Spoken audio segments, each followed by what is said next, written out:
En marzo, el sol iluminaba Puebla con una fuerza que hacía relucir las cúpulas coloniales de las iglesias como si fueran coronas de oro antiguo. Sobre los adoquines de la calle 5 de Mayo se proyectaban sombras.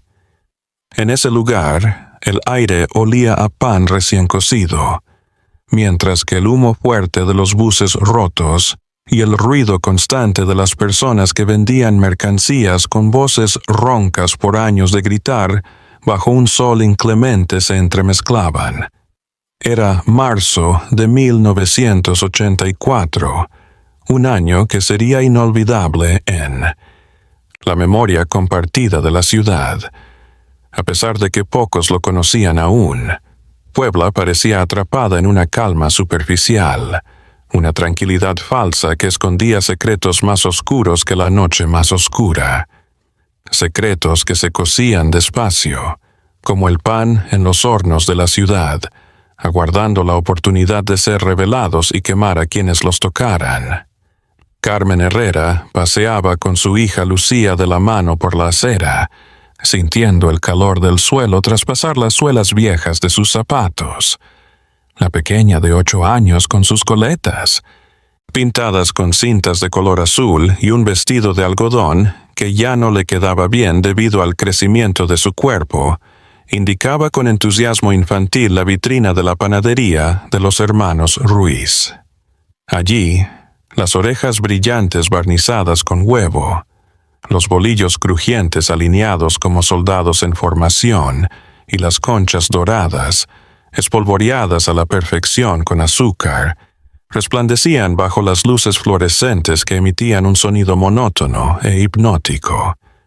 Carmen, apretando con más fuerza de lo necesario la mano de su hija, experimentó un escalofrío inexplicable la atraviesa por la columna vertebral, como si dedos helados dibujaran líneas en su piel. Su hermano menor, Rodrigo, había desaparecido 3 semanas atrás, 21 días interminables y 504 horas de sufrimiento. Parecía que la tierra se lo había tragado por completo, o que nunca había existido más allá de los recuerdos que Carmen almacenaba en su corazón roto, como si fueran preciados tesoros. A sus 23 años recién cumplidos, era estudiante de periodismo en la Universidad Autónoma de Puebla, donde era afamado por su ardiente amor a la justicia social, con sueños tan inmensos como inocentes de exponer la corrupción que consumía las instituciones de México como termitas invisibles, destruyendo los cimientos de un edificio destinado al derrumbe. Rodrigo había salido de la pequeña casa familiar en la colonia La Paz una noche de marzo, cuando el frío del invierno que se negaba a irse aún permanecía en el aire. Con esa sonrisa segura que tanto lo caracterizaba en su juventud, dijo que iba a una reunión importante con una fuente que le proporcionaría información explosiva acerca de un caso de corrupción dentro del gobierno. Nunca volvió. La puerta que Carmen dejó abierta en el corazón esa noche, con la esperanza de un regreso que cada vez se veía menos factible pero que ella se negaba a dejar pasar, permaneció así para siempre. Doña Socorro, una mujer de 60 años, era quien atendía la panadería. Tenía el cabello completamente gris y lo llevaba recogido en un moño ajustado que dejaba al descubierto un rostro surcado por arrugas profundas, y las manos siempre sucias de harina, que daba la impresión de estar incrustadas en los pliegues de su piel como si fueran parte de su propia anatomía. Sonreía a los clientes con un afecto que a simple vista parecía auténtico, con aquella cordialidad profesional perfeccionada a lo largo de años sirviendo al público. Sin embargo, Carmen percibía algo inusual, algo inquietante en sus ojos de color avellana, una sombra, gracias a ese instinto que el miedo y el dolor habían agudizado en ella como si fuera un sexto sentido sobrenatural. Oscura, que se movía en el fondo de sus pupilas, similar a un pez en aguas turbias, algo que no podía identificar, pero que le generaba una sensación visceral de peligro al otro lado del mostrador de madera desgastada por años de uso. Francisco Ruiz, el hermano mayor y la mente visible del negocio familiar, amasaba con movimientos precisos y mecánicos, que denotaban una rutina realizada miles de veces. Sus manos grandes y robustas estaban sumergidas en la masa blanca, que manipulaba con una fuerza contenida que parecía violenta, controlada. Miguel, su hermano, aunque más joven, tenía también un físico robusto y una mirada menos inteligente, pero igual de fría. Él estaba en la parte trasera del negocio, donde se hallaba el horno industrial alemán de última tecnología.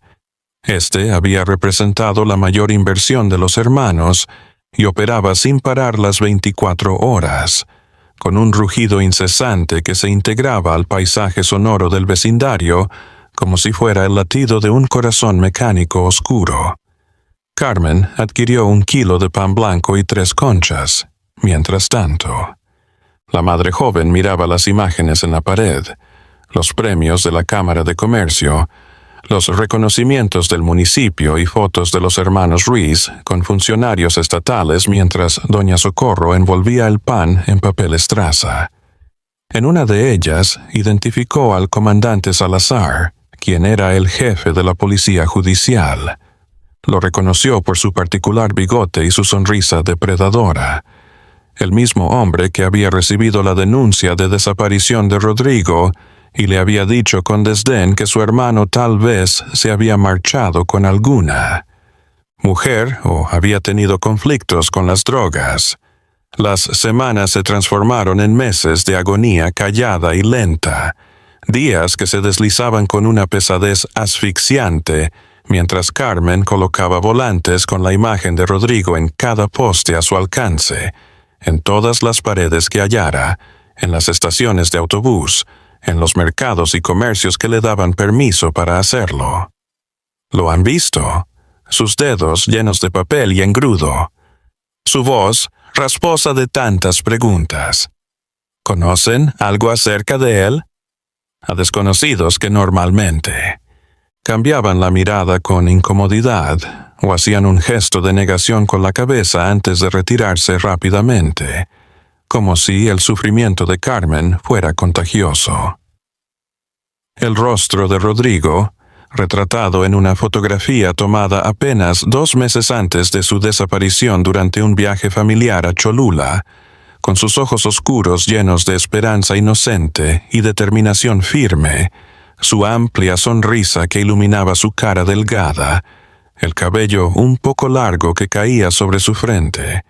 Lo observaba desde el papel que se ponía amarillento al sol, implacable de Puebla. Desaparecido. Rodrigo Herrera García, de 23 años, fue visto por última vez el 15 de marzo de 1984 en la colonia La Paz. Si necesita información, por favor comuníquese. Era el teléfono de la casa familiar, un teléfono que raramente sonaba y cuando lo hacía era solo para oír respiraciones pesadas al otro lado de la línea o advertencias susurradas en voz baja. Deja de buscar o te arrepentirás. Sin embargo, los volantes que Carmen pegaba con tanto esmero y esperanza amanecían.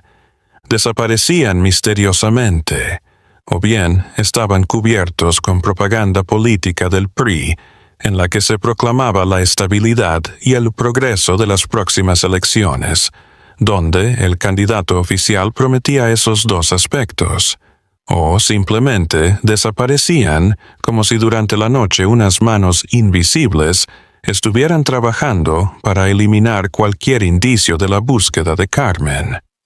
La ciudad de Puebla entera parecía estar conspirando activamente para eliminar cualquier prueba de que Rodrigo Herrera García había existido en algún momento, como si su vida solo hubiera sido un sueño de él, que Carmen necesitaba despertar y olvidar. En su pequeño departamento de 2 habitaciones, ubicado en la colonia La Paz, un lugar humilde dentro de un edificio de 3 plantas con paredes delgadas que permitían oír las pláticas de los vecinos y el ruido continuo del tráfico.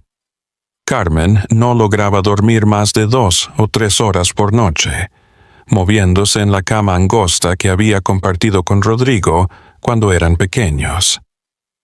Antes de que él se trasladara a su habitación, que ahora seguía igual como un santuario de dolor, con sus libros de periodismo sobre la mesa, sus cuadernos repletos de notas acerca de los casos de corrupción que la máquina Remington, que adoraba, yacía bajo una sábana blanca como un espectro. Lucía inquiría cada noche acerca de su tío con esa insistencia propia de la infancia, que no entiende por qué los adultos no pueden resolver los problemas de un modo sencillo. Le relataba cuentos maravillosos sobre exploradores que recorrían el mundo y le mostraba con paciencia cómo fabricar avioncitos de papel que volaba por todo el salón, que le adquiría paletas de hielo los domingos cuando paseaban por el Zócalo. «Mami, ¿cuándo volverá el tío Rodrigo? ¿Por qué ya no nos visita? ¿Está molesto conmigo?»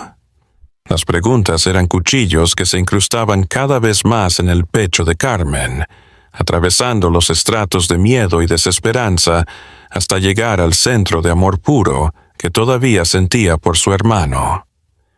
No tenía respuestas que pudiera ofrecerle a su hija de 8 años sin aniquilar su inocencia. No era capaz de decirle que Rodrigo estaba probablemente muerto, que lo habían matado por querer decir la verdad y que el mundo es un lugar más peligroso y sombrío de lo que sus relatos sobre aventureros indicaban. Solo estaba asustada, un miedo visceral y que le paralizaba el cuerpo, que iba creciendo dentro de ella como una planta venenosa con raíces profundas, alimentándose de cada día sin recibir noticias, de cada puerta a la que llamaba sin obtener respuestas y de cada mirada evasiva de los vecinos que ya sabían algo, pero tenían tanto miedo que no hablaban. Una tarde de julio, calurosa y agobiante, en la cual el aire vibraba sobre el asfalto, dando lugar a espejismos de agua. En tanto Carmen adquiría verduras en el mercado de la Victoria, un laberinto de kioscos llenos donde se comercializaba todo, desde chiles secos hasta ropa usada, donde se entremezclaban los aromas a cilantro fresco con los de carne cruda y frutas maduras, donde las marchantas negociaban precios con voces estridentes que competían con las radios sintonizadas en diversas estaciones. Al oír una conversación entre 2 mujeres mayores que se habían resguardado del sol bajo la lona verde de un puesto de especias, escuchó una cacofonía ensordecedora. Susurraban con voz tan baja que era casi inaudible, mientras observaban con ojos nerviosos como los de animales asustados. No obstante, Carmen, quien había adquirido el hábito de escuchar todas las conversaciones alrededor suyo, con la expectativa de hallar alguna pista acerca de Rodrigo, consiguió captar fragmentos de lo que afirmaban. «Dicen que son más de 20, quizás 30», dijo una de ellas con voz temblorosa. Una mujer delgada, envuelta en un rebozo negro, pese al calor agobiante, con el rostro marcado por las arrugas del sol y el sufrimiento. Alumnos que organizaban protestas, periodistas que hacían preguntas incómodas en exceso, sindicalistas que demandaban sueldos más altos, docentes que se oponían a las reformas gubernamentales. Todos ellos han desaparecido durante los últimos 2 años. Nadie dice nada porque temen ser los próximos. Las familias lloran en silencio y ocultan su dolor, ya que levantar la voz equivale a firmar tu propia sentencia de muerte. La mujer más joven, sin embargo, tenía el rostro envejecido y marcado por el sufrimiento de manera prematura, con ojeras que evidenciaban noches de insomnio y manos que temblaban ligeramente mientras sostenía una bolsa de plástico con jitomates. Con un movimiento de cabeza lento, asintió. Mi sobrino trabajaba como maestro de primaria en una escuela rural próxima a Atlixco. Un hombre bueno y entregado a su esposa y 3 hijos. Niños pequeños, se quejó junto con otros profesores por los sueldos miserables que percibían. Frente a la Secretaría de Educación, llevaron a cabo una protesta pacífica. Lo vieron por última vez en la noche, cuando andaba solo por un callejón vacío, cerca de la estación de policía judicial. Eso fue hace medio año. Diariamente lo busca su esposa. Visita las oficinas gubernamentales, completa formularios y presenta denuncias que se guardan y se olvidan. Ella no sabe qué responderles a los niños cuando preguntan por su papá. El mayor, que cuenta con 7 años de edad, dejó de charlar. Los médicos afirman que es un trauma psicológico y que requiere terapia, la cual ella no tiene la posibilidad de costear. Así, ahora, vivimos con el miedo como un compañero permanente, conscientes de que cualquiera puede ser el próximo. Carmen sintió un violento vuelco en el pecho. Sus manos se enfriaron a pesar del calor agobiante y tuvo que apoyarse en el mostrador de un puesto para no caer ante la revelación de que no era la única que sufría, sino que había decenas de familias como la suya. Desgarradas por la pérdida de sus seres queridos, todas se encontraban atrapadas en el mismo infierno de incertidumbre y miedo. Se acercó a las 2 mujeres con pasos inseguros y tímidos, sintiendo que su corazón latía tan fuerte que podía ser escuchado. «Perdón, señoras», dijo con voz que apenas lograba controlar el titubeo que estaba a punto de quebrarla. «No tengo la intención de entrometerme donde no me corresponde». Pero no pude impedir que escuchara lo que decían. Mi hermano también desapareció en marzo. No tengo noticias de él desde hace 4 meses. Se llamaba Rodrigo, era periodista y estaba llevando a cabo investigaciones sobre asuntos de corrupción. ¿Tienen alguna información adicional? ¿Se está investigando estos casos por parte de alguien? ¿Hay alguna organización, abogado o persona a la que pueda recurrir? Las mujeres la observaron con una combinación compleja de terror evidente y profunda compasión, sus ojos transmitiendo más que lo que las palabras podrían decir.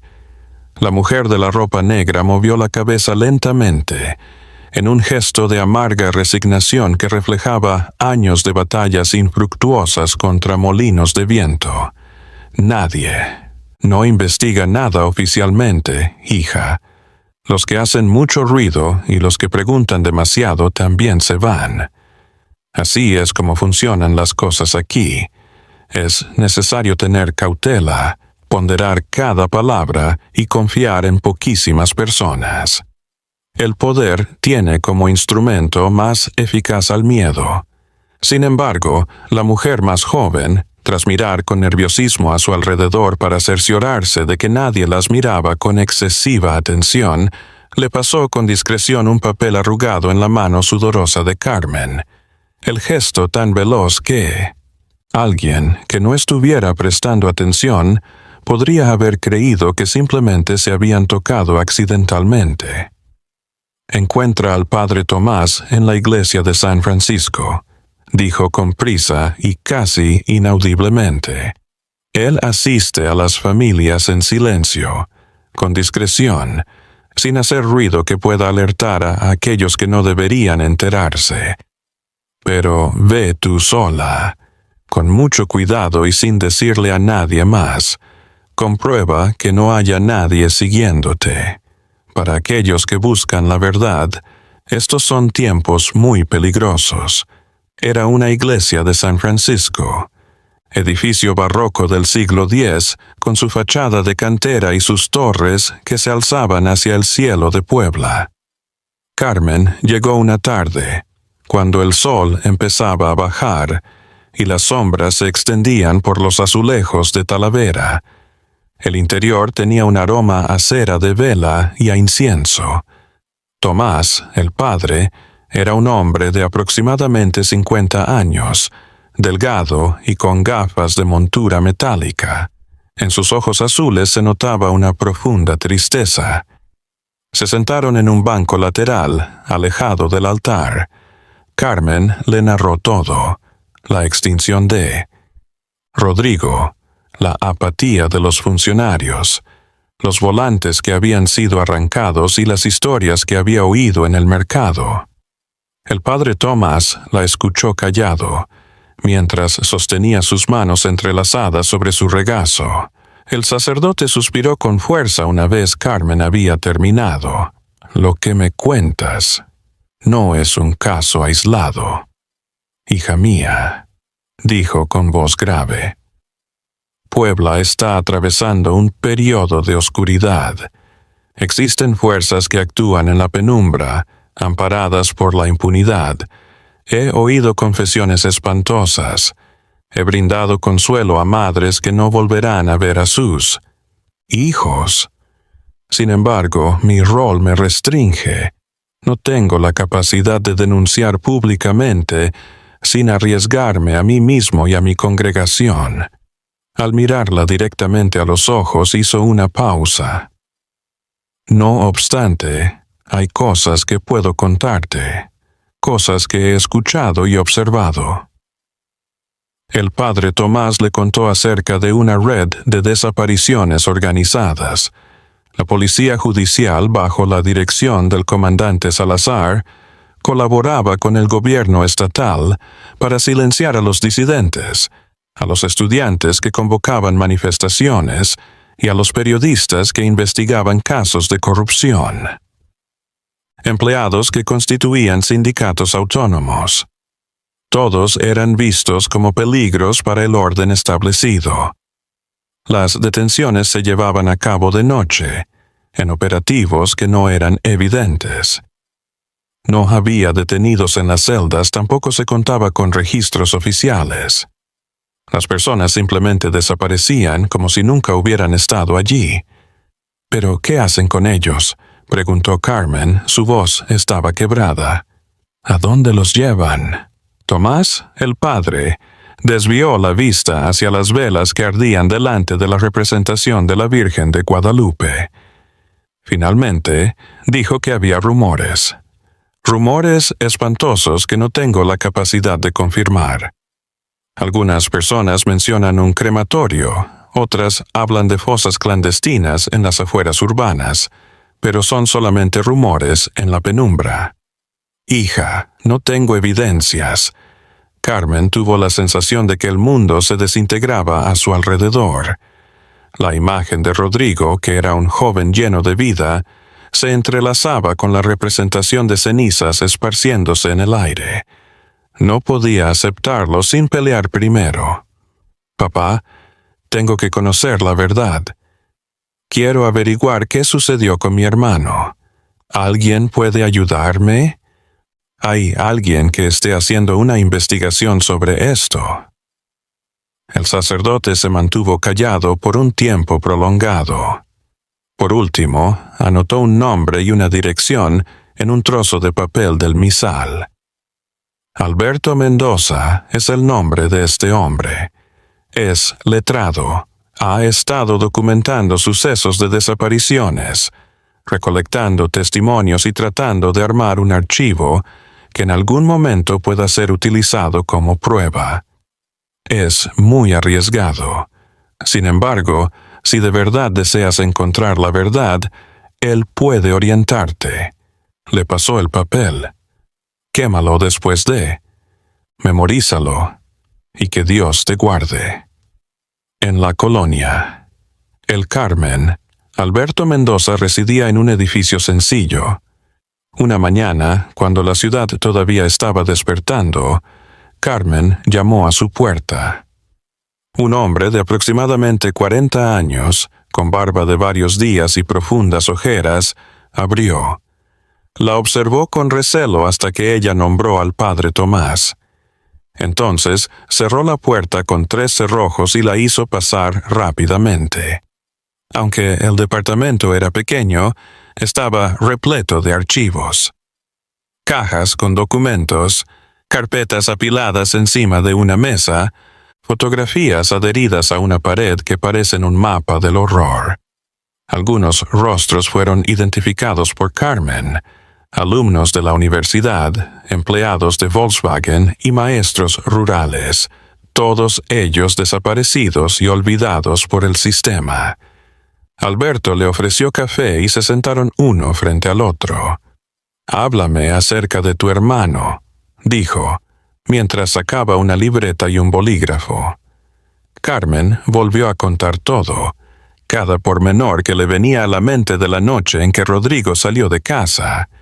Alberto anotaba con detalle, haciendo preguntas específicas sobre los horarios, las ubicaciones y las personas con las que Rodrigo había conversado en los días anteriores. Alberto, por fin, dijo: «Tu hermano estaba investigando algo importante. Me visitó hace un mes. Me comentó acerca de una denuncia que había recibido.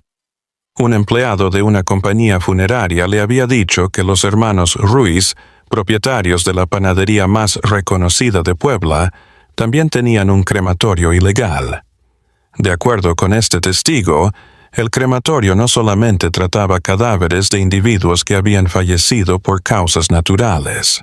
Además, incineraba cadáveres que llegaban en vehículos sin matrícula de noche, acompañados por agentes de policía judicial». Carmen tuvo la sensación de que su sangre se congelaba en las venas. La panadería de los hermanos Ruiz, ese sitio donde Lucía había adquirido el pan por decenas de veces, donde le fascinaban las conchas en la vitrina, y doña Socorro sonreía con esa sombra en los ojos. Rodrigo tenía el deseo de infiltrarse, siguió diciendo Alberto. Quería obtener evidencias específicas. Le avisé que era muy arriesgado y que las personas que manejan estas redes no tienen escrúpulos, aunque tu hermano era valiente, tal vez demasiado. Mencionó que contaba con una persona dentro de la panadería dispuesta a ayudarlo. Alberto se pasó la mano por la cara, fatigado. Desde aquel diálogo no volví a saber de él. Las piezas empezaban a encajar en un rompecabezas siniestro. Carmen no olvidó lo que había oído en el mercado, las fotos de la panadería que estaban colgadas en la pared, los hermanos Ruiz al lado del comandante Salazar, el funcionamiento constante del horno industrial y el aroma dulce, del pan que en ese momento le parecía repugnante. «¿Qué puedo hacer?», inquirió Carmen, con voz temblorosa pero decidida. «No puedo permanecer de brazos cruzados mientras que los homicidas de mi hermano continúan vendiendo pan como si nada hubiera sucedido». Con una combinación de admiración y preocupación, Alberto la miró. «Es muy peligroso, Carmen. Sin embargo, si de verdad deseas ayudar, existen maneras.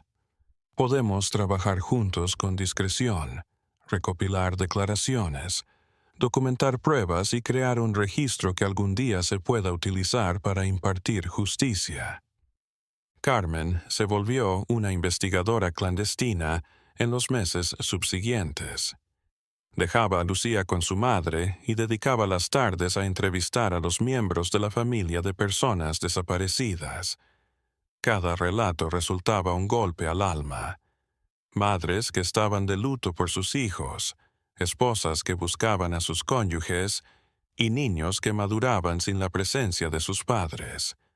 Todos tenían el mismo patrón, gente que había alzado la voz, desafiado el poder y anhelado un México más equitativo, y todos ellos se habían esfumado en las sombras de Puebla. Alberto le instruyó. Técnicas elementales de investigación, métodos para tomar notas sin llamar la atención, maneras de corroborar información y formas de proteger las fuentes. Le exhibió su archivo secreto, fruto de muchos años de trabajo callado. Entre 1980 y 1984, Solo en Puebla se pudo documentar más de 60 casos de desapariciones forzadas. 60 vidas desaparecidas del mapa. 60 familias arrasadas por la impunidad y el sufrimiento. Carmen halló una fotografía en la oficina de Alberto durante una noche de octubre mientras revisaba los documentos, que la dejó inmóvil.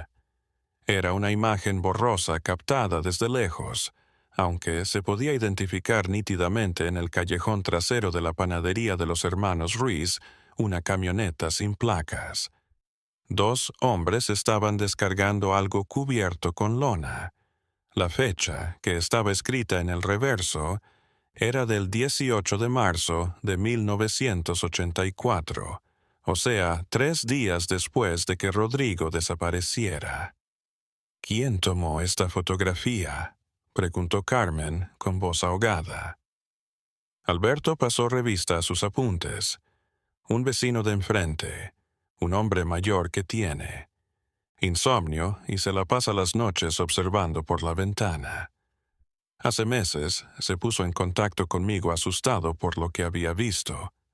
Le tomó varias fotografías con una cámara antigua que poseía desde su época de fotógrafo de prensa, pero estaba tan asustado que me las entregó y se trasladó a Oaxaca con su hija.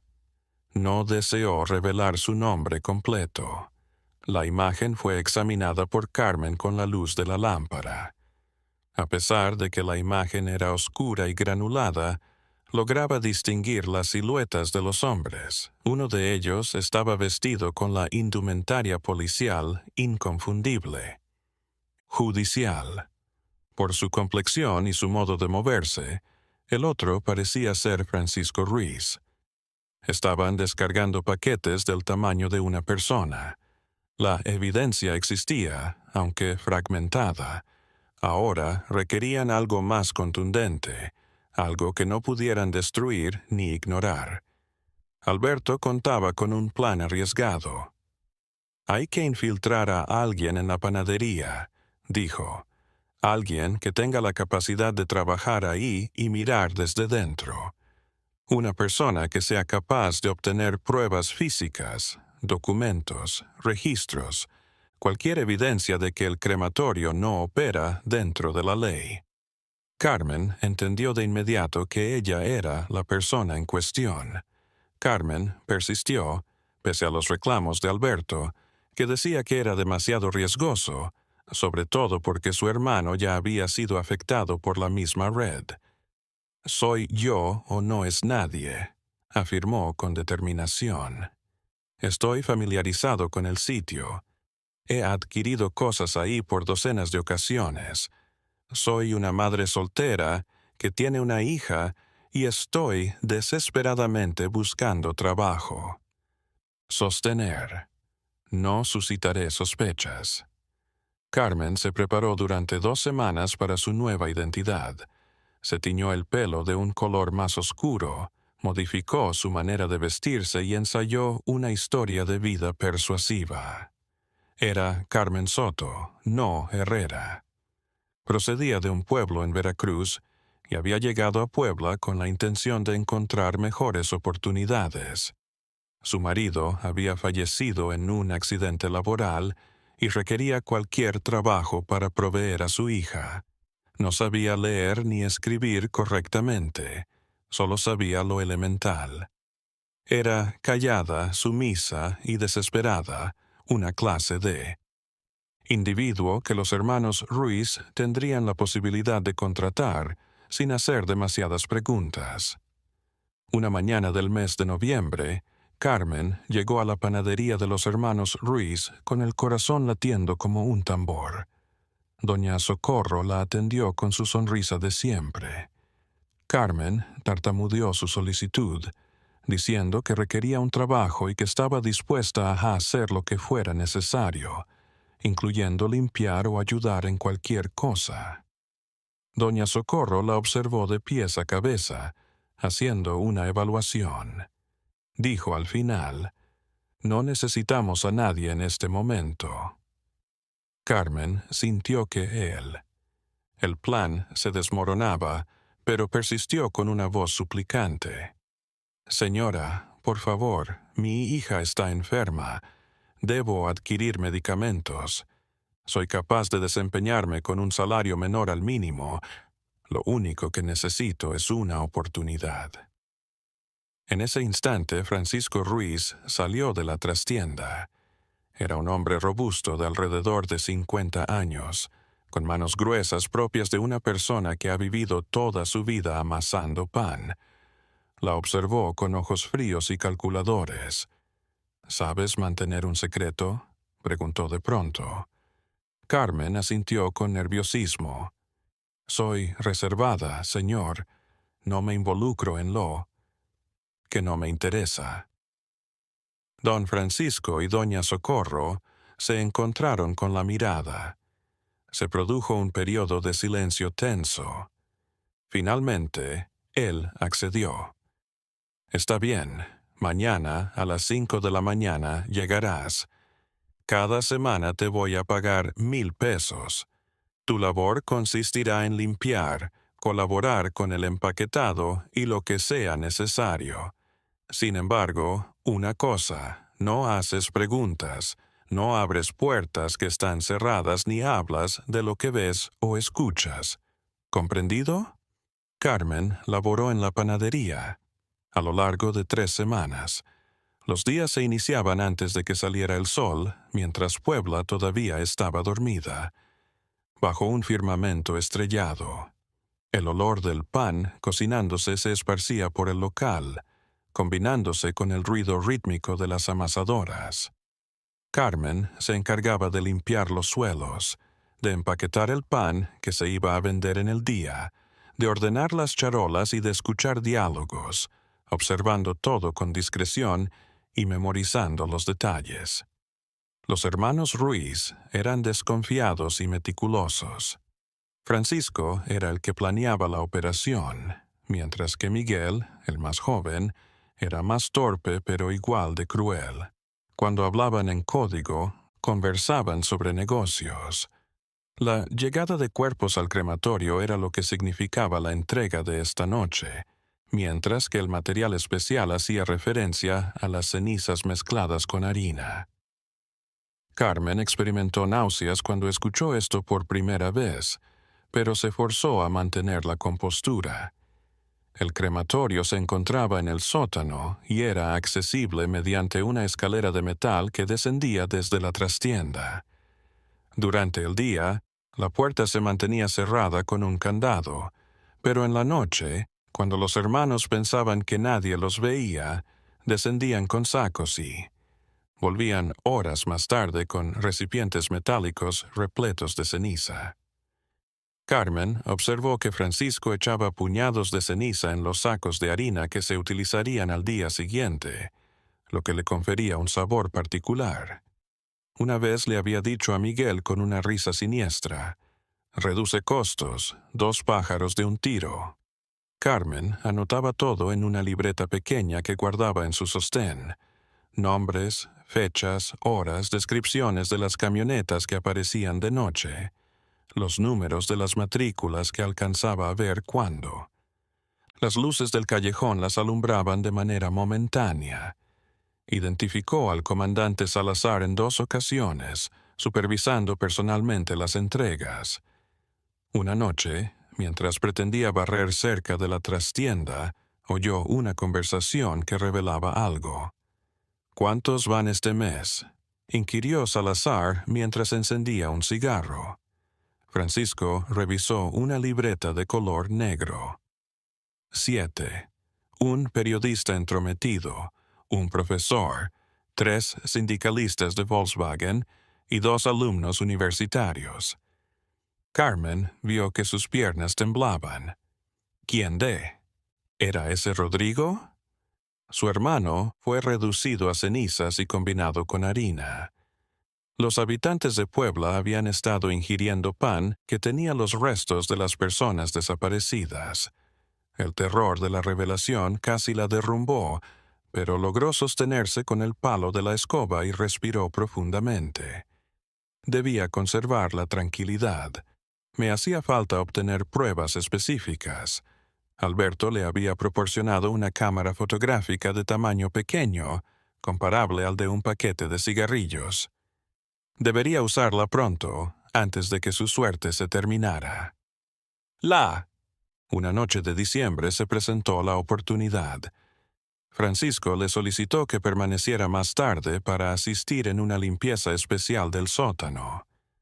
Carmen sintió que el miedo la invadía, pero admitió con la servilitud que había perfeccionado a lo largo de semanas. Descendió por las escaleras de metal detrás de Francisco y entró por primera vez en el crematorio clandestino. El sótano tenía un tamaño grande. Las paredes eran de cemento desnudo y había una humedad que penetraba hasta los huesos.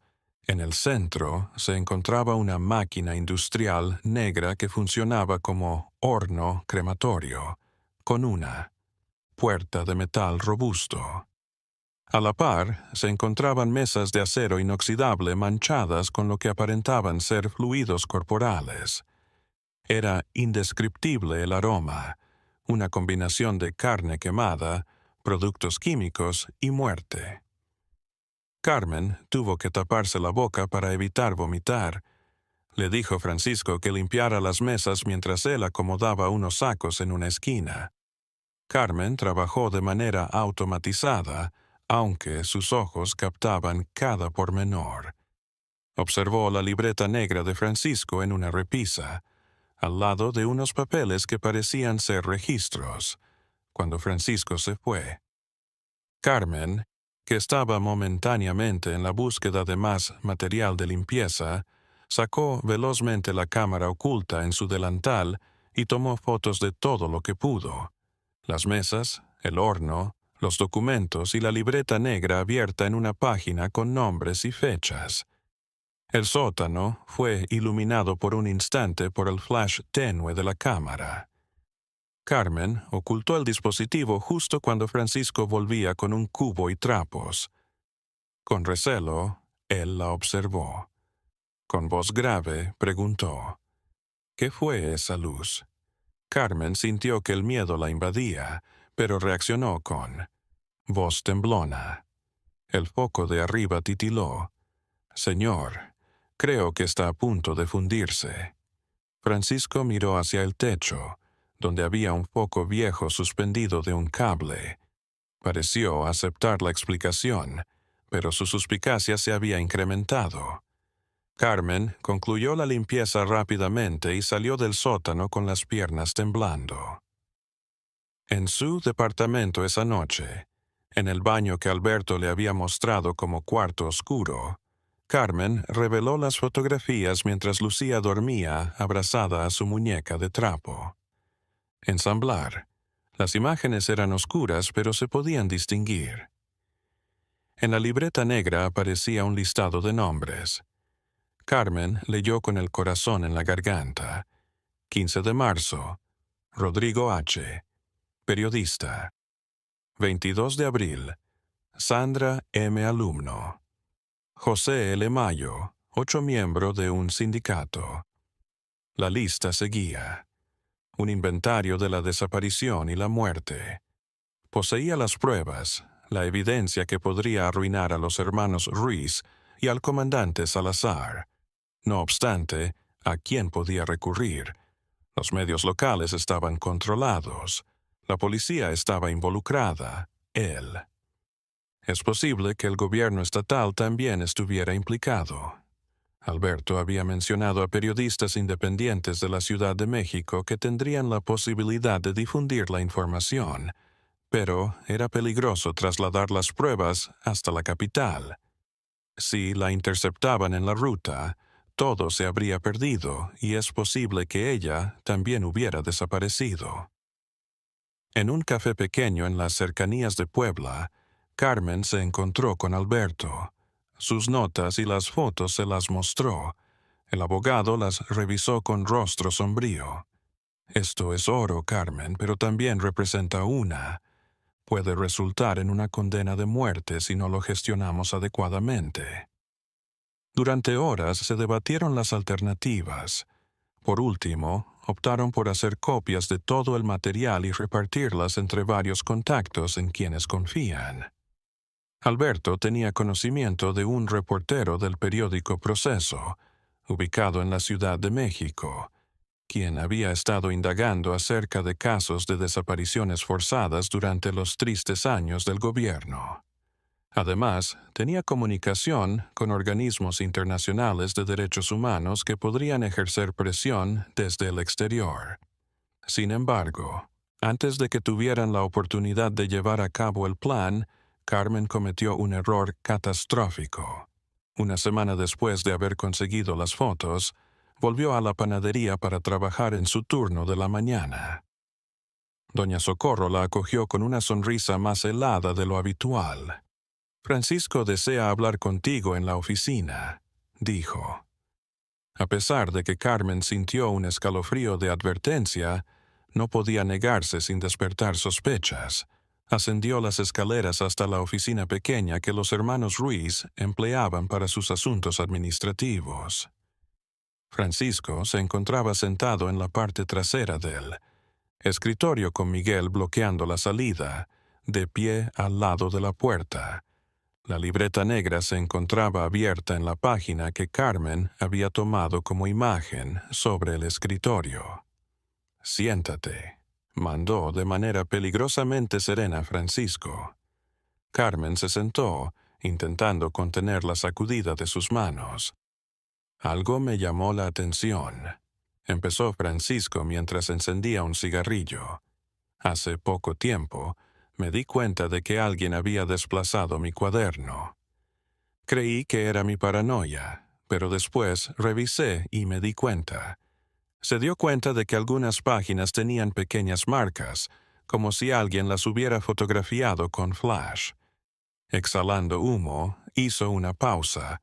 Entonces, me cuestioné quién podría tener motivos para tomar fotos de mis registros personales. ¿Quién vendría aquí en busca de información?» Carmen hizo un gesto de negación con la cabeza, pretendiendo estar confundida. «No tengo idea de eso, señor. Únicamente realizo mi trabajo». Francisco se levantó despacio y dio la vuelta al escritorio. «¿Sabes qué es lo que llama la atención? Comprobé algo sobre ti, Carmen Soto, de Veracruz, pero parece que en los últimos 5 años no se ha registrado la muerte de una persona llamada Soto en un accidente laboral en Veracruz. Tu relato no concuerda». Miguel cerró la puerta con el seguro. Carmen experimentó el terror apoderándose de ella. Se encontraba atrapada. Francisco se aproximó más, con el aliento a café y tabaco.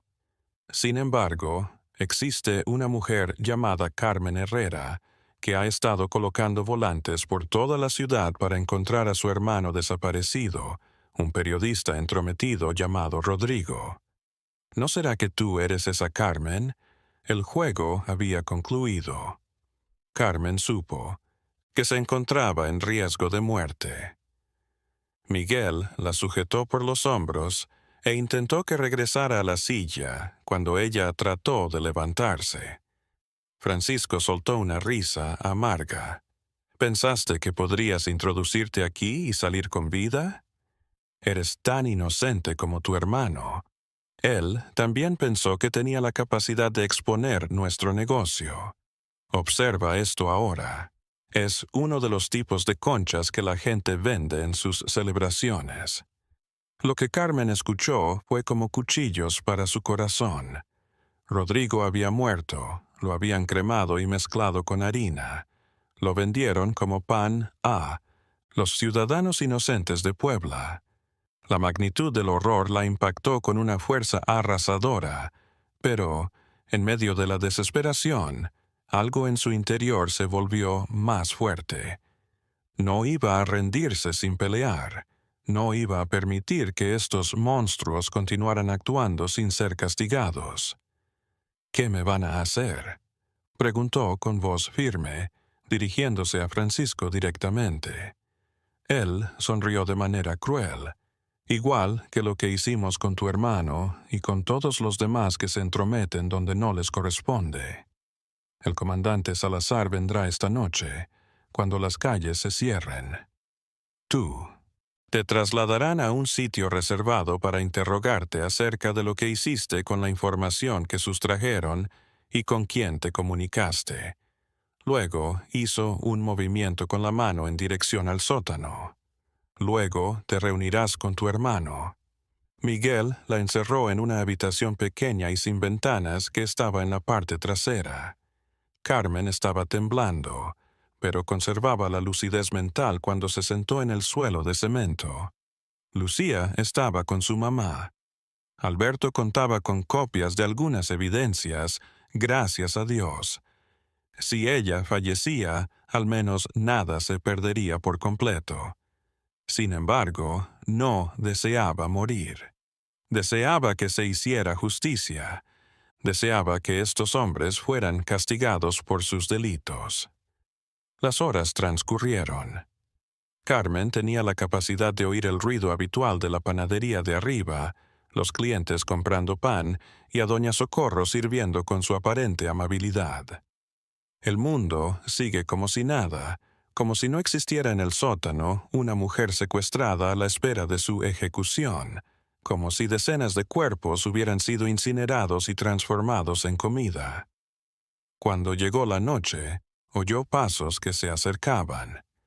El comandante Salazar, con 2 agentes de policía a su lado, entró cuando se abrió la puerta. Judiciales.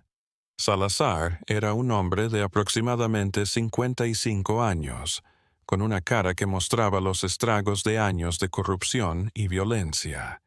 La miró con desdén. Carmen Herrera ha representado muchos problemas. Tu hermano también fue educado. ¿Qué opinan que lograrán? Destruir el sistema. Nosotros somos más grandes que ustedes. Nosotros somos la fuerza. Carmen lo encaró con dignidad. Son ustedes criminales, homicidas y algún día tendrán que afrontar las consecuencias de sus actos. Salazar se echó a reír. En algún momento. Esto lo hemos estado haciendo durante años. No hemos sido detenidos por nadie. Nadie podrá detenernos. Los desaparecidos son olvidados.